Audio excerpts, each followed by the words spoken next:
सटाणा शहरातील police station जवळील मुख्य बाजारपेठेतील वृंदावन मार्केट येथील स्वामी कलेक्शन दुकानाला सायंकाळी 8:30 वाजेच्या सुमारास आग लागून दुकानामधील 20 ते 25 लाख रुपये किमतीचा माल जळून खाक झाला। आगीचे वृत्त समजताच सटाणा नगरपालिका अग्निशमक दलाच्या 2 गाड्यांनी घटनास्थळी दाखल होऊन आगीवर नियंत्रण मिळवले। आग लागल्याचे कारण अद्याप स्पष्ट होऊ शकले नाही। ही आग मुख्य बाजारपेठेतील दुकानाला लागल्याने इतर दुकानाला आग लागण्याची शक्यता होती, परंतु अग्निशमक दलाने लवकरात लवकर आगीवर नियंत्रण मिळवल्यामुळे इतर दुकानांची होणारी मोठी हानी टळली आहे। आपलं पूर्ण नाव? कृष्णा सोमनाथ जगताप। दुकानाला आग नेमकी कशी लागली सर? दुकानाला आग 8:15 वाजलेले होते। मी दुकानातच होतो। माझ्या मधल्या रूम मधून अचानक धूर निघायला लागला।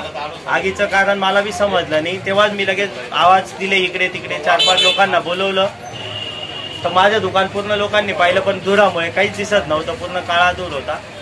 मग शेजारचं शटर तोडलं। शेजारी एक दुकान आहे S2G, ते नेमके ओनर कुलूप लावून गेलेले होते, त्यांची उपवास चालू आहे म्हणून। ते कुलूप तोडलं, शटर उघडलं तर त्यांच्या दुकानात आग लागलेली होती आणि त्याचे पूर्ण लोट इकडे आपल्या दुकानात आलेले होते। कारण मागे जे जुनी भिंत आहे तिला साने आहेत, त्याच्यामुळे ते सर्व आपल्या मालावर बी इकडे आलेले।